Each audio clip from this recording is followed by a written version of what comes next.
వేగా జ్యువెలర్స్లో in store wedding jewellery exhibition. Guaranteed lowest prices.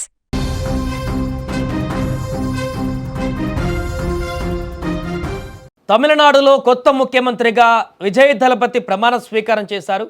మనందరికీ తెలిసిందే, నిన్న నెహ్రూ ఇండోర్ స్టేడియంలో జరిగినటువంటి ప్రమాణ స్వీకార కార్యక్రమానికి వేలాదిగా టీవీకే పార్టీ కార్యకర్తలు, విజయ్ అభిమానులతో పాటు అనేక మంది సెలబ్రిటీలు, ప్రముఖులు కూడా విచ్చేసి ఆ ప్రమాణ స్వీకార కార్యక్రమానికి హాజరైనటువంటి పరిస్థితిని మనం చూసాం. అయితే మొదటి రోజే ప్రమాణం చేసినటువంటి తర్వాత విజయ్కి మొదటి రోజే రాజకీయ సవాళ్లు మొదలైపోయాయి.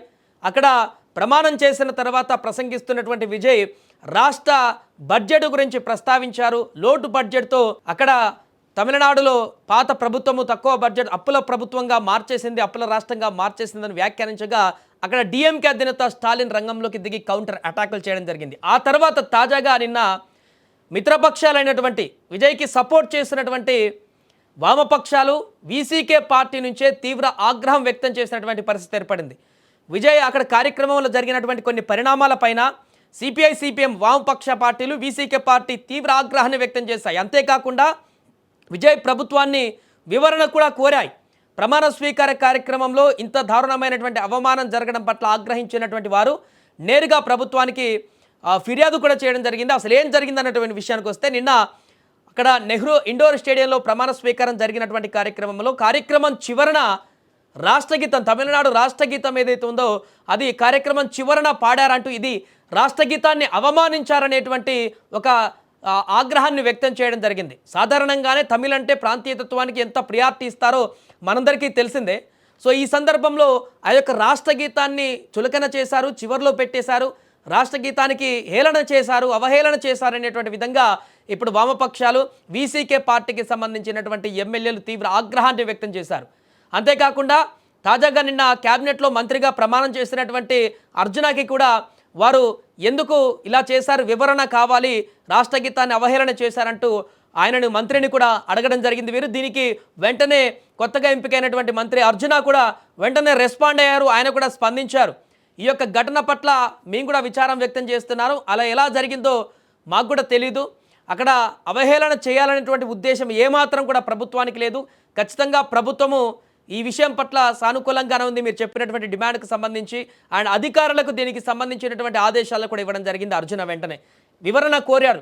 అక్కడ ఉన్నటువంటి అధికారులను అడుగుతాము, ఎందుకు ఇలా జరిగింది, అక్కడ షెడ్యూల్ ఎక్కడ మిస్ అయింది ఏంటి అనేటువంటి విషయానికి సంబంధించి కూడా మంత్రి అర్జున అక్కడ ఉన్నటువంటి అధికారులకు కూడా ఆదేశాలు జారీ చేసినట్టుగా కనపడుతుంది. ఏదేమైనా మొదటి రోజే పూర్తిగా ఒక పాజిటివ్ వైబ్రేషన్లో తమిళనాడు ముఖ్యమంత్రిగా ప్రమాణ స్వీకారం చేసి విజయ్ మొదటి సంతకము అక్కడ 200 యూనిట్ల ఉచిత విద్యుత్ పైన సంతకం చేసి మిగతా కార్యక్రమాలను కొనసాగించుకుంటూ వెళ్తారు అనుకున్నటువంటి సందర్భంలోనే ఇలాంటి చిక్కుముడులు మొదటి రోజులోనే ఎదురు కావడం, ఇంకా రాబోయే రోజుల్లో టీవీకే అధినేత విజయ్, ముఖ్యమంత్రి విజయ్ ఎలాంటి రాజకీయ సవాళ్లను ఎదుర్కోబోతున్నారనేది ఒక మచ్చుతునకగా ఇది కనపడుతుందంటూ కూడా రాజకీయ విశ్లేషకులు చెబుతున్నారు. ఎందుకంటే 4వ తారీఖు ఫలితాలు వచ్చినప్పటి నుంచి నిన్న ప్రమాణం చేసేంత వరకు కూడా జరిగినటువంటి రాజకీయ పరిణామాలన్నీ కూడా విజయ్ అసలైన రాజకీయం ఏ రకంగా ఉంటుందనేది ఈ 6 రోజుల్లో చూసినట్టుగా చాలామంది అక్కడ ఉన్నటువంటి రాజకీయ నేతలు చెబుతున్నారు.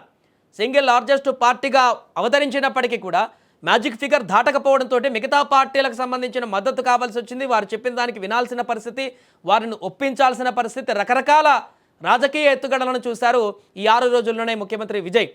ఇప్పుడు ఆ పాలనాపరమైనటువంటి ప్రతిపక్షాల నుంచి, విపక్షాల నుంచి ఎదురయ్యేటువంటి మాటలు, సవాళ్ళను ఇప్పుడు ఎదుర్కొని ప్రభుత్వాన్ని ఈ 5 సంవత్సరాల పాటు ముందుకు తీసుకువెళ్లాల్సినటువంటి పెనుభారం ఇప్పుడు విజయ్ పైన పడింది.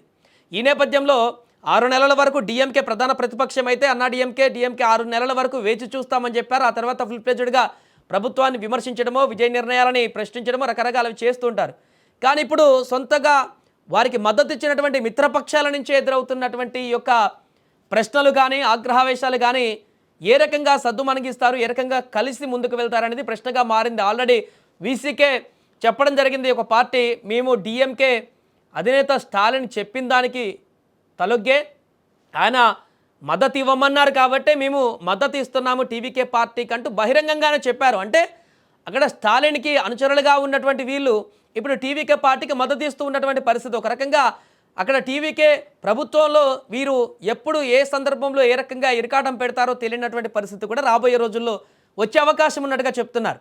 ఇలాంటి పరిణామాలలో మొదటి రోజే విజయ్కి అనూహ్యమైనటువంటి పరిణామాలు ఎదురయ్యాయి. దీన్ని ఎలా ఓవర్కమ్ చేసి ఏ రకంగా ముందుకు వెళ్తారనేది ఇప్పుడు ప్రశ్నగా మారింది. ఒకవైపు స్టాలిన్ నిన్న కౌంటర్ అటాక్ చేశారు. మొదటి రోజే ఇలాంటి అవాకులు చవాకులు పాలడం సరికాదు, పాలన పైన పూర్తి అవగాహన ఉండాలి, మేము చేసినటువంటి ఆ యొక్క అప్పులు కూడా లిమిట్స్ ప్రకారమే ఉన్నాయి, నిబంధనల ప్రకారం ఉన్నాయంటూ స్టాలిన్ మాట్లాడడం జరిగింది విజయ్ చేసిన వ్యాఖ్యలకి. ఇప్పుడు మిత్రపక్షాలే రాష్ట్ర గీతాన్ని అవహేళన చేశారంటూ కూడా వారు కూడా ఆగ్రహాన్ని వ్యక్తం చేసినటువంటి పరిస్థితి. సో చిన్న చిన్న పొరపాట్లు, మైనర్ మిస్టేక్స్ కనుక ముఖ్యమంత్రి విజయ్ ఇంకా రాబోయే రోజుల్లో చేసుకుంటూ వెళ్తే మిగతా మిత్రపక్షాల కానీ, విపక్షాల నుంచి కానీ, ప్రతిపక్షం నుంచి కానీ ఇంకా చాలా చాలా విమర్శలను ఎదుర్కొనేటువంటి అవకాశం అయితే కనిపిస్తుంది.